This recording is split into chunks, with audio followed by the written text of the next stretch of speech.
Good afternoon. I just want to start by offering the condolences of the UCLA football program to the University of Arizona, who suffered a tremendous loss, and the family of the young man who passed last night.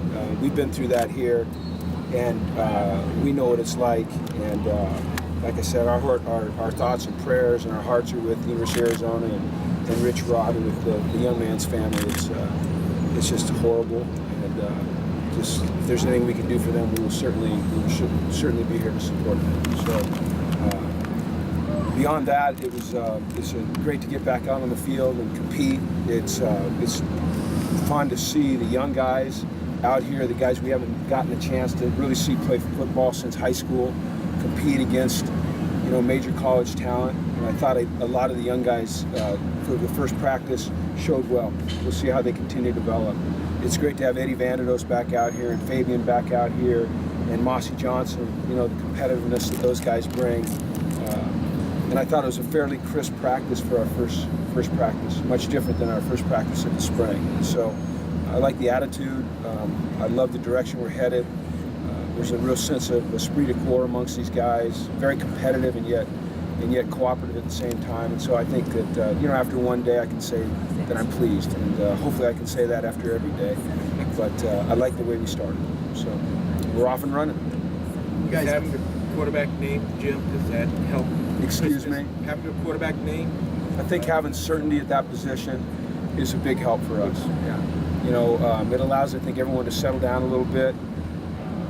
What you're going to see now is you're going to see competition for that backup position. I thought, Mike looked good, and then I was really, really impressed with Modster. Made some great throws. The game doesn't look too big for him. Now, once again, I want to temper that by saying it's the first day. Thought Matt Lynch did some good things as well. So there's some good players there that are fighting for that backup spot. So it'll be fun to watch that competition. You guys opened a little bit later than some other teams. Was there any strategic thinking there? It's all based on NCAA rules. So we can only open a certain amount of days before our first game, and because USC, if you're talking about, is a semester school rather than a quarter school, they start school earlier than us, so they can start practice earlier than us. But we all are allowed the same amount of practices going into the first game. This was actually the first day that we were allowed by NCAA rule to start. Is Cordell Brodas no longer with the program? Cordell is no longer with the program. He's going to pursue other passions in his life, and we encourage that. I appreciate the fact that he came back out this spring and gave it another shot, but this is an incredibly talented young man in so many areas, and it'll be fun to watch what he does with his life. We haven't heard the last from him, probably just hearing the start. Any of some of those guys that were limited in spring, are you taking it slower with them, or are they going to come to speed at this point? We have to monitor them. We want to get them full speed reps, but how many reps is going to be key. They're still working their way back in. And Fabian's is a little bit different than, say, a Mossy or an Eddie where they blew out their knee. He had the Liz Frank injury, so the bone heals. But with the joints, we just want to be prudent in making sure that we're doing the right things to get them through camp and get them the work they need and make sure they're sharp going into the A&M game. Was anybody hurt or injured? We had, Paco Perez wasn't with us, and he won't be with us for a few days. He had a meniscus repair when he first got on campus. Some of these guys come from high school. We find things when they get with our doctors and we have to repair them. So he had a meniscus repair, but it won't be long before he's back out there. Marcus Moore came in with a back issue, so we're managing that. I'm not sure how much he'll do these first 2 or 3 weeks of camp, but eventually he will be. He is at camp. He's part of the 105. We want him here in the meetings, learning, participating, but you won't see him on the field at least for a week or so. Dimitri Felton? Camp? Dimitri Felton? Sorry. Go ahead, Trace. Well, you guys remember he hurt his shoulder. Sure. And had surgery during the spring. So he's out for the year. Maybe late in the year he gets to do some things, but he's essentially out for the year. And is Johnny Johnson full go? Johnny was full go. Okay. Yeah, and you know what? I don't even think he had a shoulder sleeve on, and he looked good today. So, the key is to keep him healthy. What was it like opening camp here today instead of San Bernardino? Very, very different. And, it really kind of started yesterday.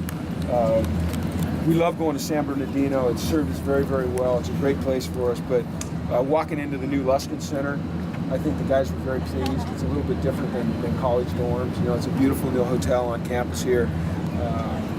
and just the proximity of the practice field, the meeting rooms, and our housing is really convenient for us.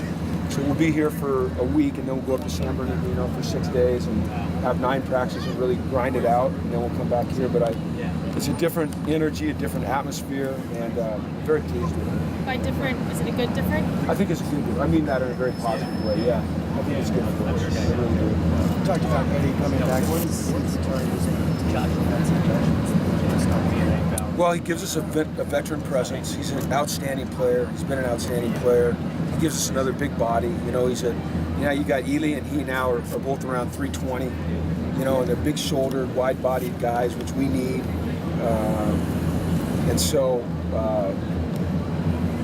And he's active and he's competitive and he's got a great attitude and great energy about him. And he's just a really good football player that we missed, and it's great to have him back out here. Same with Fabian and all those guys.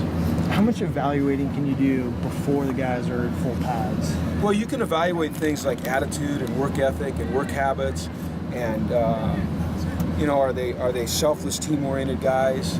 You know, they take direction well. You know, they've had a whole summer program out here, and what's their effort going to be like, and can they focus in and learn from day to day? But you know, you need to see them take those things and transfer them to the football field, the practice field, and build on it. Today was as good a first practice as, and I don't want to overstate it, which I'm prone to do at times, but it seemed like it was about as good a first day of practice we've had since I've been here that I can remember. Can you chalk that up to anything specifically, or is it just how it worked out? Well, we had a great spring, first of all. I think, like having the quarterback coming back, having the core of our defense coming back, I think that helps us. Sure.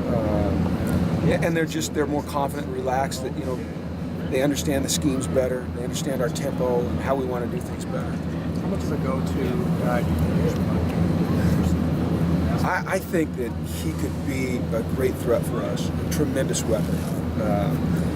He's tough. He's explosive and dynamic with the ball in his hands. You can put him in a lot of different spots. We foresee Ish being able to line up in the slot, line up outside, motion into the backfield, motion out of the backfield, line up in the backfield. We're going to have a package for him that tries to utilize all of his talents, and I like the fact that he brings a competitive defensive mindset to our offense when it comes to blocking and taking hits and delivering blows and things like that. So I think he's going to be a great weapon for us. Tawa runs over Ridley on the edge. Is that a good Riley? sign? Yeah. The physical edge you've been wanting is coming in. Well, yeah, I don't want to see collisions when we don't have pads on, but and I don't think Ainu meant to run him over. I think he got on track and he maybe couldn't get off track at 294. But I know the team enjoyed it. It's a great learning opportunity for Keon. First of all, Mossy blocked him down the field pretty well, so he has to learn how to separate from the block. It showed us Mossy's back with his tenacious self. And then, if you remember, there's a play like that in spring with Ainu when he ran over somebody down the field. So, if you keep seeing those types of things out of a guy like Ainu, you go, maybe we'll throw him the ball in the flat, let him turn it up, and see if a 180-pound corner wants to tackle a 294-pounder. Now, I'm sure they'll take him low, so he has to, learn how to hurdle. Someone from the summer coach, the Academy Foundation working with the Kings camp. How did that come together? Well, Akeem is a UCLA grad, and the Rams are back in LA, and there's just a synergy there, helping kids in our community. So it just made sense, and Akeem's just a wonderful person. It's great to have him back in LA and have the Rams back in LA. I got a chance to go watch the Rams practice last Friday, I believe it was. It was fun to get back out and got my juices going again for this. With that synergy with the alumni there. Oh, it's great. Yeah, it's fantastic. I'm excited about it. Did you get a chance to see that, on the cover, Josh is on the cover of Sports Illustrated? No, I heard, but I haven't seen it. I've kind of been sequestered the last few days. We come in here and we get to work, and there's not a lot of outside influencing, but we'll get a chance to look at it. So. All right, thanks, guys.